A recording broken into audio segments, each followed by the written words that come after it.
ឥឡូវនេះអ្នកអាចបំភ្លេចអ្វីគ្រប់យ៉ាងដែលអ្នកបានឃើញក្នុងភាពយន្តឬអ្វីដែលអ្នកបានអានក្នុងសៀវភៅនិងកាសែតហើយបានឮពីមនុស្សម្នាក់ឥឡូវនេះយើងមានការសិក្សាដែលលម្អិតនិងគួរឲ្យទុកចិត្តបំផុតអំពីនាវាលេខដ៏ល្បីល្បាញមួយនេះការស្កែន 3D ខ្នាតធំនៃនាវា Titanic អនុញ្ញាតឲ្យយើងមើលឃើញយ៉ាងលម្អិតនូវអ្វីគ្រប់យ៉ាងដែលបានកើតឡើងក្នុងអំឡុងពេលមហន្តរាយនោះ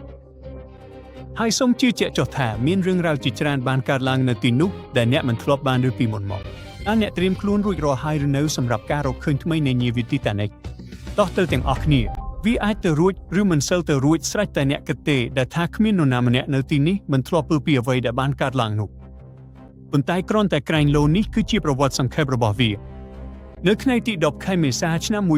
1912នាវាទេសចរណ៍ Titanic បានចេញដំណើរពីទីក្រុង Southampton ប្រទេសអង់គ្លេសទៅកាន់ទីក្រុង New York 4 ថ្ងៃក្រោយមកនាវាបានបុកជាមួយផ្ទាំងទឹកកកហើយបានលិចក្នុងទឹកដ៏ត្រជាក់ស្រិបនៃមហាសមុទ្រអាត្លង់តិកខាងជើងវាគឺជាមហន្តរាយដ៏សោកសៅនិងធំបំផុតមួយនៅក្នុងប្រវត្តិសាស្ត្រនៃការធ្វើដំណើរតាមសមុទ្រចាប់តាំងពីពេលនោះមកកំទេចកំទីនៃនាវានេះបានដេកនៅក្រោមស្រទាប់ទឹកដ៏ត្រជាក់អស់រយៈពេលជាច្រើនទសវត្សរ៍មកហើយមនុស្សម្នាចង់ស្រង់នាវានេះពីបាតសមុទ្រជាច្រើនដងប៉ុន្តែពួកគេមិនដែលបានព្យាយាមឲ្យអស់ពីសមត្ថភាពឡើយរឿងរ៉ាវរបស់អ្នកដំណើរភាពយន្តឯកសារនិងសៀវភៅនានាបានផ្ដល់ឲ្យយើងនូវរូបភាពពេញលេញនៃអ្វីដែលបានកើតឡើងប៉ុន្តែសាក្សីតែមួយគត់ដែលអាចប្រាប់យើងអំពីព្រឹត្តិការណ៍ដ៏សោកសៅទាំងនោះគឺជានាវានេះផ្ទាល់តែម្ដងហើយមនុស្សមួយចំនួនបានសម្រេចចិត្តសួរនាំវាអំពីយប់នោះក្រុមអ្នកជំនាញមហាសមុទ្រនិងអ្នកផលិតភាពយន្តបានបង្កើតព្រឹត្តិការណ៍នោះឡើងវិញជាលក្ខណៈនិម្មិតហើយបានបង្ហាញវានៅក្នុងភាពយន្តឯកសារ Titanic ការរស់ឡើងវិញតាមបែប Digital នេះគឺជាការបង្កើតឡើងវិញតាមបែប Digital ដ៏លម្អិតបំផុតមិនធ្លាប់មានពីមុនមកអំពីរបៀបដែលនាវា Titanic បានលិចដើម្បីបង្កើតវាអ្នកជំនាញមកពីក្រុមហ៊ុន Magellan បានបញ្ជូនរ៉ូបូតបាតសមុទ្រទៅកាន់បាតសមុទ្រដែលជានាវានោះដេកនៅជម្រៅ 12,500 feet នៅក្នុងកន្លែងបែបនេះវត្ថុទាំងអស់ត្រូវរងសម្ពាធទឹកយ៉ាងខ្លាំងសម្បើមដើម្បីឲ្យកាន់តែយល់ច្បាស់ថាវាខ្លាំងប៉ុណ្ណាសូមស្រមៃមើលទម្ងន់នៃដុំដែកលើកទម្ងន់ដ៏ធ្ងន់មួយនៅលើចុងម្រាមដៃរបស់អ្នកមុជទឹកដែលមានបទពិសោធន៍ជាមួយនឹងឧបករណ៍មុជទឹកស្តង់ដារអាចហែបានត្រឹមតែជម្រៅ130 feet និងជ្រៅជាងនេះបន្តិចប៉ុណ្ណោះដូច្នេះវាគឺជាបេសកកម្មដ៏លំបាកនិងស្ទើរតែមិនអាចទៅរួចទេក្នុងការចុះទៅជម្រៅបែបនេះដើម្បីធ្វើការស្រាវជ្រាវវាមានគ្រោះថ្នាក់ខ្លាំងណាស់សម្រាប់មនុស្សនោះហើយជាមូលហេតុដែលក្រុមអ្នកជំនាញបានបញ្ជូនរ៉ូបូតទៅទីនោះដោយបំពាក់ដោយកាមេរ៉ាសម្រាប់ការស្ទង់មិត្តបាតសមុទ្រជ្រៅពួកគេបានថតរូបនិងវីដេអូជាង7រ៉េនសន្លឹកក្នុងកម្រិតច្បាស់ 4K ពួកគេបានប្រមូលទិន្នន័យអស់រយៈពេល3សប្តាហ៍ដោយរុករកគ្រប់ផ្នែកទាំងអស់នៃនាវានៅទីបំផុតពួកគេទទួលបានទិន្នន័យប្រហែល16 terabyte ឥឡូវនេះ1 terabyte គឺស្មើនឹង 1000 gigabyte តើវាច្រើនដែរឬទេហ្គេមដ៏ធំបំផុតនៅលើកុំព្យូទ័រគឺ Microsoft Flight Simulator មានទំហំប្រហែលកន្លះ terabyte ហើយវាមានផែនទីនៃភពផែនដីទាំងមូលដើម្បីបង្កើតការហោះហើរដ៏រស់រវើកទោះជាយ៉ាងណាក៏ដោយកម្មវិធីដ៏ធំនេះមានទំហំតូចជាងការស្កែននាវា Titanic នោះដល់ទៅ32ដងសូមស្រមៃមើលថាតើគំរូនៃនាវានិងការបង្កើតឡើងវិញនៃមហន្តរាយនោះនឹងមានភាពលម្អិតកម្រិតណាលើសពីនេះក្រុមការងារបានបញ្ចូលព័ត៌មានទាំងអស់នេះជាមួយនឹងប្លង់គំនូររបស់នាវាពួកគេបានគណនាល្បឿនរបស់នាវា Titanic នៅយប់នោះទីដែលទីតាំងនិងមុំនៃការប៉ះទង្គិចជាមួយផ្ទាំងទឹកកកព័ត៌មានទាំងអស់នេះត្រូវបានបញ្ចូលទៅក្នុងកុំព្យូទ័រកម្រិតខ្ពស់ដើម្បីបង្កើតការពិសោធន៍នៃការប៉ះទង្គិចដ៏ជាក់លាក់មួយបន្ទាប់មកអ្នកជំនាញបានសិក្សាបាយការណ៍ពីសាក្សីដែលបានឃើញផ្ទាល់ភ្នែកពីគ្រូយោបល់ជាមួយអ្នកប្រវត្តិសាស្ត្រនិងអ្នកជំនាញខាងសមុទ្រហើយបន្ទាប់មកបានបង្ហាញពីការរៀបចំលម្អិតនៃរាត្រីដ៏សោកនាដកម្មនោះរឿងរ៉ាវខ្លះបានប្រែជាខុសប្លែកពីអ្វីដែលអ្នកធ្លាប់បានដឹងពីមុនមកឧទាហរណ៍ផ្ទាំងទឹកកកមិនបានធ្វើឲ្យមានប្រហោងធំនៅចំហៀងនាវានោះទេការស្កេនបំណែកនាវា Titanic បង្ហាញថាដុំទឹកកកបានប៉ះទង្គិចតិចហើយបង្កើតជាប្រហោងតូចជាច្រើននៅក្នុងតួយ៉ាងនាវាប្រហោងនីមួយមានទំហំប៉ុនក្រដាស A4 មួយសន្លឹកប៉ុណ្ណោះតែការខូចខាតបន្តិចបន្តួចបែបនេះអាចបំផ្លាញនាវាដ៏ធំសម្បើមបានយ៉ាងដូចម្តេចបញ្ហាគឺថាប្រហោងទំហំប៉ុនក្រដាស A4 ទាំងនោះបានកើតឡើងពេញមួយបណ្ដោយនៃតួយ៉ាងនាវាអ្នកបង្កើតនាវា Titanic បានអះអាងថាវាជានាវាដែលមិនអាចលេចបានបំផុតនៅក្នុងពិភពលោកទោះជាយ៉ាងណាក៏ដោយភាពមិនអាចលេចបានរបស់វាគឺស្ថិតនៅលើការពិតដែលថាវាអាចនៅតែអណ្តែតបានទោះបីជាបន្ទប់ការពារទឹកចំនួន4របស់វាត្រូវបានជន់លិចក៏ដោយប៉ុន្តែការប៉ះទង្គិចជាមួយផ្ទាំងទឹកកកបានបណ្ដាលឲ្យមានការជន់លិចរហូតដល់ទៅ6បន្ទប់ផ្ទាំងទឹកកកបានប៉ះជាមួយនាវាតែ 6.3 វិនាទីប៉ុណ្ណោះប៉ុន្តែវានៅតែអាចធ្វើឲ្យនាវានេះលេចបាន ការស្កេនបំណែកនាវាទីតានិកក៏បានបង្ហាញពីច្រកទ្វារដែលមានបង្អួច3ផងដែរផ្ទាំងទឹកក៏ប្រហែលជាបានបុកចូលទៅទីនោះការរកឃើញនេះបញ្ជាក់ពីសម្ដីរបស់សាក្សីថាបំណែកទឹកក៏បានចូលទៅក្នុងបន្ទប់សម្រាកសាកស្រមៃមើលថាតើវាគួរឲ្យខ្លាចប៉ុណ្ណាអ្នកកំពុងគេងយ៉ាងស្ងប់ស្ងាត់នៅលើគ្រែរបស់អ្នកបន្ទាប់មកអ្នកអ៊ឺសូក្រង់យ៉ាងខ្លាំងហើយបំណែកផ្ទាំងទឹកក៏ធ្លាក់ចូលក្នុងបន្ទប់របស់អ្នកហើយបន្ទាប់ពីនោះភាពវឹកវរទាំងស្រុងក៏ចាប់ផ្ដើមអ្នកស្រាវជ្រាវបានរកឃើញយ៉ាងច្បាស់ថាតើនាវានេះបានបែកជាពីរយ៉ាងដូចម្តេចនៅក្នុងខ្សែភាពយន្តដ៏ល្បីល្បាញយើងទាំងអស់គ្នាបានឃើញពីរបៀបដែលផ្នែកខាងក្រោយនៃនាវាបានងើបឡើងផុតពីទឹកហើយបន្ទាប់មកក៏បាក់ចេញនាវាពិតជាបានបាក់មែនប៉ុន្តែមិនមែនដោយសភាពស្រទន់ដូចដែលយើងបានឃើញនៅលើអេក្រង់នោះទេបាទទំហំនៃមហន្តរាយនេះពិតជាគួរឲ្យរន្ធត់ណាស់ប៉ុន្តែការពិតគឺរឹតតែអាក្រក់ជាងនេះទៅទៀតនាវាមិនត្រឹមតែបាក់ប៉ុណ្ណោះទេប៉ុន្តែវាត្រូវបានហែកជាពីរចំណែកផ្នែកឈើនិងលោហៈរបស់នាវាបំពង់ទឹកបំណែកតួយ៉ាងនាវាជញ្ជាំងអ្វីគ្រប់យ៉ាងត្រូវបានហែកនិងពុតវីតអស់បន្ទប់សម្រាប់លំដាប់ទី1ត្រូវបានហែកជាពីរសាកស្រមៃមើលពីសម្លេងគិតនៃលោហៈដែលបានបន្លឺឡើងនៅយប់ដ៏ត្រជាក់នោះអ្នកស្រាវជ្រាវបានប្រៀបធៀបការពិតផ្សេងទៀតរបស់នាវា Titanic ធៀបនឹងខ្សែភាពយន្តរឿងមួយក្នុងចំណោមនោះគឺជារឿងរ៉ាវអំពីនាយទាហានទី1 William Murdoch នៅក្នុងខ្សែភាពយន្តតួអង្គរបស់គាត់បានវាយប្រហារអ្នកដំណើរដែលព្យាយាមឡើងទូកសង្គ្រោះប៉ុន្តែនៅក្នុងការពិតអ្វីគ្រប់យ៉ាងបានកើតឡើងខុសពីនេះអ្នករស់រានមានជីវិតពីនាវា Titanic លោក Charles Lightoller បាននិយាយថាលោក William Murdoch បានលង់ទឹកស្លាប់នៅពេលដែលគាត់កំពុងព្យាយាមទម្លាក់ទូកសង្គ្រោះចូលទៅក្នុងទឹកគាត់មិនបានវាយប្រហារនរណាម្នាក់ឡើយប៉ុន្តែនៅតែជួបវាសនាដ៏សោកសៅមិនមានព័ត៌មានលម្អិតច្បាស់លាស់ទេប៉ុន្តែការស្កេនកម្រិតច្បាស់ខ្ពស់បានបញ្ជាក់ពីករណីនេះប៉ុន្តែរឿងរ៉ាវដ៏គួរឲ្យចាប់អារម្មណ៍និងអង្អែលបំផុតមួយដែលបានកើតឡើងនៅលើនាវា Titanic គឺបានកើតឡើងនៅក្នុងបន្ទប់ព្រឹត្តចំហាយដែលមានជំនួយពីមនុស្សយន្តអ្នកជំនាញបានរកឃើញថាវ៉ានចំហាយទឹកមួយរបស់នាវាត្រូវបានគេទប់ឲ្យចង់ការរកឃើញនេះគ្រាន់តែបញ្ជាក់ពីសាច់រឿងរបស់សាក្សីដែលថាវិស្វករបានស្នាក់នៅក្នុងបន្ទប់ព្រឹត្តចំហាយអស់រយៈពេលជាង2ម៉ោងបន្ទាប់ពីការប៉ះទង្គិចជាមួយផ្ទាំងទឹកកក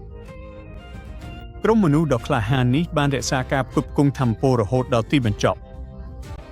ហេតុអ្វីបានជាពួកគេធ្វើបែបនេះពន្លឺគ្រប់គ្រាន់នៅលើនាវា Titanic បានជួយឲ្យមនុស្សទម្លាក់ទូកសង្គ្រោះចុះទៅក្នុងទឹកដោយសុវត្ថិភាព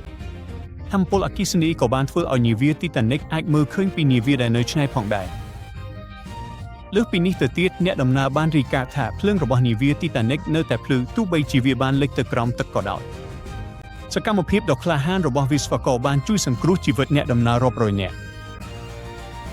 អ្នកណាទៅដឹងប្រហែលជាការស្រាវជ្រាវបន្ថែមលើនាវានឹងប្រាប់យើងកាន់តែច្រើនអំពីសកម្មភាពវីរភាពផ្សេងទៀតរបស់អ្នកដំណើរនិងសមាជិកនាវិកដែលជាសកម្មភាពសំណឹងផលិតជាភាពយន្ត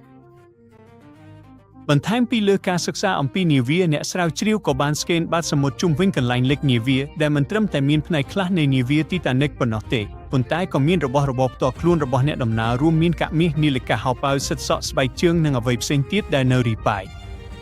តាមពិតទៅរបស់របរទាំងនោះជាច្រើនត្រូវបានស្រង់ចេញពីបាតសមុទ្រនិងលក់នៅក្នុងការដេញថ្លៃផ្សេងអ្នកក៏អាចឃើញវត្ថុបុរាណមួយចំនួនពីនាវានៅក្នុងសារមន្ទីរឯកទេសផងដែរសារមន្ទីរមួយក្នុងចំណោមនោះមានឈ្មោះថា Titanic Belfast ហើយមានទីតាំងនៅអ៊ីរឡង់ខាងជើងវាត្រូវបានបើកឲ្យសាធារណជនចូលទស្សនារូបចម្លងឌីជីថលនៃនាវាមិនត្រឹមតែបង្ហាញយើងពីរបៀបដែលនាវា Titanic លិចប៉ុណ្ណោះទេប៉ុន្តែថែមទាំងជួយសង្គ្រោះនាវាដោយផ្ទាល់ទៀតផងស្ថានភាពនៃកន្លែងលិចនាវាកាន់តែអាក្រក់ទៅជារៀងរាល់ថ្ងៃសម្ពាធដ៏ខ្លាំងសីតុណ្ហភាពត្រជាក់ទឹកនិងជីវិតក្នុងសមុទ្រទាំងអស់នេះកំពុងបំផ្លាញនាវាយ៉ាងយឺតអូមែនហើយក្រុមហ៊ុនមួយចំនួនដែលរៀបចំដំណើរកម្សាន្តមួយទឹកទៅកាន់នាវាសម្រាប់ភ្ញៀវទេសចរក៏បង្កគ្រោះថ្នាក់ដល់នាវាផងដែរ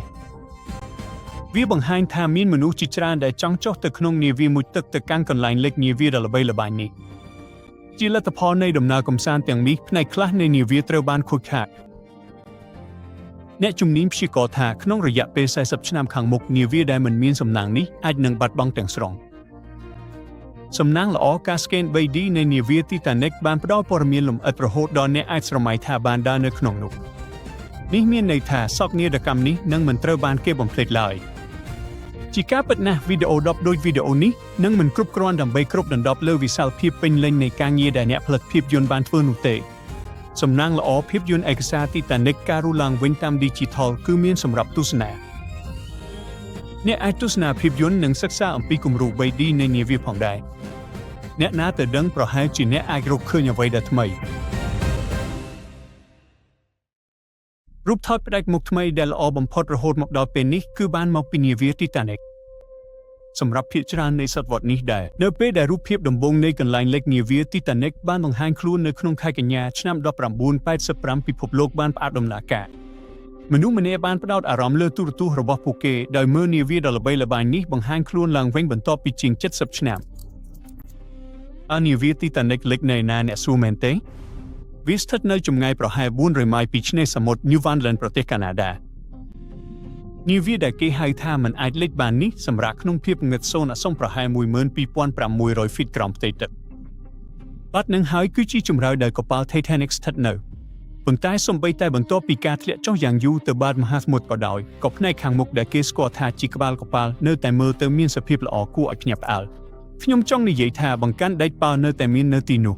ខ្សែច្រវាក់យុទ្ធការក៏ដូចគ្នាដែរសូម្បីតែរាងកោងដ៏ស្រស់ស្អាតនៃទូប៉ាល់ដែលអ្នកប្រហែលជាចំណាំបានតាមរយៈរូបថតចាស់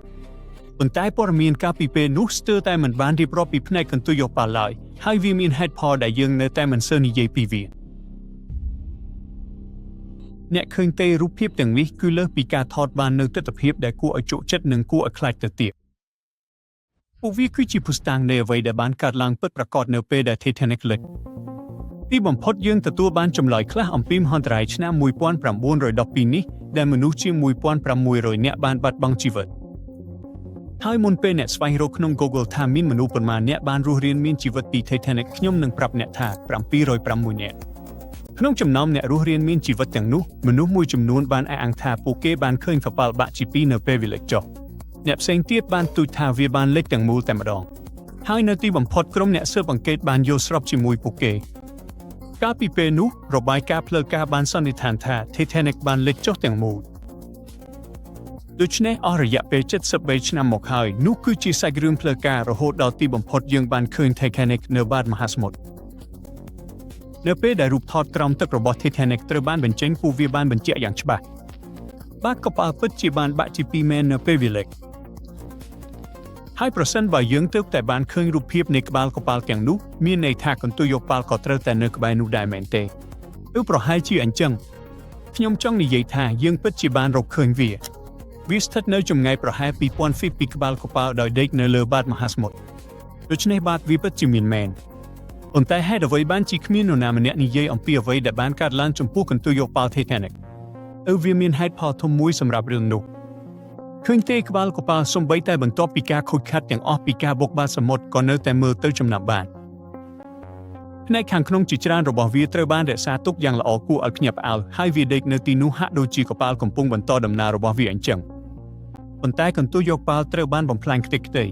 សប្តាហ៍ថ្ងៃនេះវាដូចជាគំនរដែកដែលរមួយចូលគ្នាដែលស្ទើរតែមើលមិនចេញថាជាកប៉ាល់តតែសោះមានតែផ្នែកដែលរឹងមាំជាងគេប៉ុណ្ណោះដូចជាស្លាបចាក់ម៉ាស៊ីនពីស្ទង់និងចង្កូតកប៉ាល់ដែលអាចរក្សារូបរាងរបស់វាបាន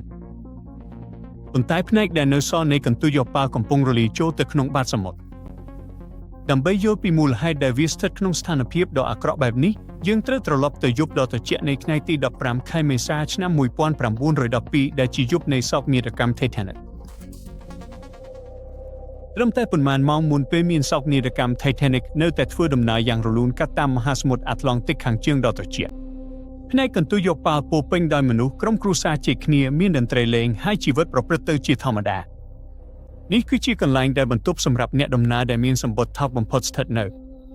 នោះហើយជាមូលហេតុដែលអ្នកដំណើរថ្នាក់ទី3ក៏ត្រូវបានគេស្គាល់ថាជាអ្នកដំណើរតាមកន្លែងចង្កូតដែរប៉ុន្តែកន្ទុយនាវាមិនមែនសម្រាប់តែអ្នកដំណើរប៉ុណ្ណោះទេវាក៏មានកន្លែងផ្ទុកទំនិញជាច្រើនរបស់នាវាផងដែររួមមានឃ្លាំងទំនិញបន្ទប់ដាក់អីវ៉ាន់ផ្ទះបាយកន្លែងស្នាក់នៅរបស់នាវិកនិងសូម្បីតែកន្លែងវិស្វកម្មហើយសូមចាំព័ត៌មាននោះទុកវានឹងមានសារៈសំខាន់ក្នុងពេលបន្តិចទៀតនេះដូច្នេះសូមទៅកាន់ពេលដែលនាវាបានបុកនឹងផ្ទាំងទឹកកកតែម្ដងនៅពេលដែលក្បាលនាវាចាប់ផ្ដើមលិចកន្ទុយនាវាបានងើបឡើងយឺតពីផ្ទៃទឹកដែលធ្វើឲ្យមានសម្ពាធយ៉ាងខ្លាំងដល់ផ្នែកកណ្ដាលនៃនាវានៅប្រហែលម៉ោង2ទៀតភ្លឺនៅលើនាវា Titanic បានព្រេករួចក៏លត់ទៅបន្តិចក្រោយមកនាវាក៏បានបាក់ជាពីរហើយក្បាលនាវាក៏បានបាត់ទៅក្រោមរលកសមុទ្រកន្ទុយនាវាបានធ្លាក់មកលើផ្ទៃទឹកវិញមួយភ្លែតមុននឹងងើបឡើងម្ដងទៀតដែលលើកនេះស្ទើរតែបញ្ឈរតែម្ដងវាបានបញ្ឈរត្រង់ក្នុងរយៈពេល 2-3 វិនាទីហើយបន្ទាប់មកក៏ចាប់ផ្ដើមលិចចុះជាចុងក្រោយ នៅប្រហែលម៉ោង 2 និង 20 នាទីទីភ្លឺកន្ទុយនាវាបានបាត់ទៅក្រោមមហាសមុទ្រអាត្លង់តិកនាវា Titanic បានបាត់បង់ទៅហើយអ្វីដែលបានកើតឡើងនៅក្រោមទឹកគឺជាស្ថានភាពពីរខុសគ្នាទាំងស្រុងដំបូងក្បាលនាវាបានពេញដោយទឹកយឺតហើយចាប់ផ្ដើមរសាត់ចុះក្រោមស្ទើរតែដូចជាការបើកបរនាវាមុជទឹកយ៉ាងរលូនដោយសារតែបែបនេះវាអាចរក្សារូបរាងរបស់វាបាននិងនៅមានសភាពល្អស្ទើរតែទាំងស្រុងប៉ុន្តែការបាក់បែកនៃកន្ទុយនាវា Titanic គឺជារឿងផ្សេងគ្នាទាំងស្រុងកន្ទុយនាវាត្រូវបានហែកចេញយ៉ាងធំនៅត្រង់កន្លែងដែលនាវាបានបាក់ចេញពីគ្នាទឹកបានហូរចូលតាមផ្នែកដែលចំនួនក្នុងល្បឿនយ៉ាងលឿនបំផុតការហូរចូលនៃទឹកភ្លៀងនេះបានធ្វើឲ្យកន្ទុយនាវាលិចចុះក្រោមលឿនជាងក្បាលនាវាឆ្ងាយណាស់លំហូរទឹកបានបង្កើតឲ្យមានភាពច្របូកច្របល់យ៉ាងខ្លាំងរហូតដល់បំណែកនានាត្រូវបានហែកចេញនិងខ្ចាក់ខ្ចាយពេញបាតសមុទ្រឥឡូវនេះសូមចាំអ្វីដែលខ្ញុំបាននិយាយពីមុនអំពីកន្លែងនៅខាងក្នុងកន្ទុយនាវាកន្លែងផ្ទុកទំនិញដ៏ធំទាំងនោះបានចំហហើយកន្លែងជាច្រើនមានថង់ខ្យល់នៅខាងក្នុងដូច្នេះនៅពេលដែលផ្នែកកន្ទុយនាវាបាក់ចេញវាមានបន្ទប់ដែលពោពេញទៅដោយខ្យល់ដែលជាប់នៅខាងក្នុងនៅពេលដែលវាវិលចុះទៅក្នុងជម្រៅទឹកសម្ពាធទឹកដែលកើនឡើងនេះបានកំទេចថង់ខ្យល់ទាំងនោះម្ដងមួយរចនាសម្ព័ន្ធជុំវិញបានចាប់ផ្ដើមផ្ទុះចូលក្នុងខ្ចាក់ខ្ចាយបំណែកដែកគ្រឿងសង្ហារឹមរូបចម្លាក់និងរបស់របរអ្នកដំណើរពេញបាតសមុទ្រដូច្នេះអ្នកជំនាញជាច្រើនជឿថាសម្ពាធទឹកដ៏ខ្លាំងក្លាបានធ្វើឲ្យផ្នែកនោះបាក់បែកនៅពេលវាលិចហើយនោះជាមូលហេតុដែលយើងមិនឃើញវាច្រើននៅថ្ងៃនេះហើយឥឡូវនេះអ្នកបានដឹងពីចម្លើយចំពោះអាថ៌កំបាំងនៃផ្នែកខាងក្រោយរបស់នាវា Titanic ហើយយើងមិនសូវនិយាយអំពីវាទេព្រោះតែមិនសូវមានអ្វីនៅសល់ឲ្យមើលច្រើនឡើយវាដូចជាផ្នែកមួយនៃរឿងរ៉ាវរបស់ Titanic ដែលបាក់បែកពេកឬឈឺចាប់ពេកក្នុងការនិយាយជាចំហដែលជាផ្នែកនៃនាវាដែលហាក់ដូចជាបានបាត់បង់ពិតប្រាកដហើយសុំទោសដែលត្រូវនិយាយបែបនេះប៉ុន្តែនោះក៏ជាអនាគតរបស់ក្បាលនាវាដែរខ្ញុំចង់មានន័យថាវានឹងមិននៅទីនោះជារៀងរហូតទេរូបរាងដ៏ល្បីល្បាញនៃបំណែកនាវាកំពុងផ្លាស់ប្ដូរពីមួយឆ្នាំទៅមួយឆ្នាំហើយមិនមែនក្នុងផ្លូវល្អនោះទេផ្នែកខាងមុខនៃនាវា Titanic កំពុងតែពុកផុយហើយថ្ងៃណាមួយវានឹងរលាយបាត់អស់ទាំងស្រុងនៅបាតសមុទ្រ Titanic ប្រឈមនឹងសម្ពាធយ៉ាងខ្លាំងដែលខ្លាំងជាងនៅផ្ទៃខាងលើជិត380ដងដំណឹងល្អគឺមិនមានចន្លោះខ្យល់នៅសល់ក្នុងកប៉ាល់ទេដូច្នេះការផ្ទុះខ្លាំងនឹងមិនកើតឡើងទៀតទេប៉ុន្តែដំណឹងអាក្រក់គឺថាទម្ងន់របស់កប៉ាល់ផ្ទាល់កំពុងជួយហែកវាឲ្យបែកចេញពីគ្នានៅពេលដែលដែកថែប 52,000 តោននោះសង្កត់ទៅបាតសមុទ្រយឺតពួកវាបានរមួលនឹងទីងទូប៉ាបេសកកម្មមួយទឹកបានប្រទះឃើញស្នាមប្រេះធំកាត់តាមបន្ទះដែកហើយសូម្បីតែកម្រាលលោប៉ាក៏ចាប់ផ្ដើមស្រុតចុះដែរហើយមានរឿងមួយទៀតបំណែកកប៉ាល់អាចមើលទៅលយនិងគួរឲ្យខ្លាចនៅថ្ងៃនេះប៉ុន្តែតាមពិតវាបានមកពីស្រទាប់បាក់តេរីនិងមីក្រូបយ៉ាងក្រាស់ដែលគ្របដណ្ដប់វាបញ្ហាគឺពួកវាកំពុងស៊ី Titanic បន្តិចម្ដងបាតការជ្រេះភាគច្រើនដែលកើតឡើងនៅទីនោះគឺបណ្ដាលមកពីបាក់តេរីហើយវាកំពុងធ្វើឲ្យរចនាសម្ព័ន្ធទាំងមូលចុះខ្សោយបន្តិចម្ដងបន្ទះដែកឃ្នឹមនិងបង្គោលទ្រនាប់កាន់តែស្ដើងទៅជារៀងរាល់ឆ្នាំអ្នកវិទ្យាសាស្ត្របានប្រមាណថាកប៉ាល់កំពុងបាត់បង់ជាតិដែលចន្លោះពី 0.13 ទៅ 0.2 តោនជារៀងរាល់ថ្ងៃទោះជាយ៉ាងណាក៏ដោយសូម្បីតែក្នុងកម្រិតនោះក៏បំណែកកប៉ាល់នឹងមិនរលាយបាត់ក្នុងមួយយប់ដែរអ្នកជំនាញជឿថាវាអាចចំណាយពេលរហូតដល់420ឆ្នាំដើម្បីឲ្យកប៉ាល់នេះបាត់បង់ទាំងស្រុងរហូតដល់ពេលនោះយើងនឹងបន្តមើលដំណើរការដ៏សោកសៅប៉ុន្តែជាធម្មជាតិមួយនេះកើតឡើងផ្នែកខ្លះនៃកប៉ាល់បានបែកបាក់បន្តិចម្ដងចាប់តាំងពីយប់ដែល Titanic បានលិចហើយរឿងជាច្រើនបានផ្លាស់ប្ដូររួចទៅហើយចាប់តាំងពីយើងចាប់ផ្ដើមថតរូបក្រោមទឹកដូចជាផ្នែកបង្កាន់ដៃដែលបានធ្លាក់ចុះនិងពីដានក្នុងបន្ទប់ទឹករបស់ប្រធានកប៉ាល់ដែលបានបាក់ស្រុតនោះហើយជាមូលហេតុដែលបេសកកម្មជាច្រើនឥឡូវនេះផ្ដោតលើការថតវីដេអូនិងការស្កេនលម្អិតនៃបំណែកកប៉ាល់ Titanic ដើម្បីរក្សាការចងចាំរបស់វាមុនពេលមហាសមុទ្រយកវាទៅទាំងអស់វាគឺជាវិធីរបស់យើងក្នុងការរក្សារឿងរ៉ាវឲ្យនៅរស់រានមានជីវិតទោះបីជាពេលវេលានិងធម្មជាតិបន្តការងារដ៏ស្ងប់ស្ងាត់របស់ពួកគេក៏ដោយប្រហែលជាបាក់តេរីដែលស្រេកឃ្លានទាំងនោះអាចសម្រាកពីការស៊ីរបស់ពួកគេដើម្បីឲ្យ Titanic អាចសម្រាកដោយសុខសាន្តក្នុងរយៈពេលជាច្រើនឆ្នាំខាងមុខទៀត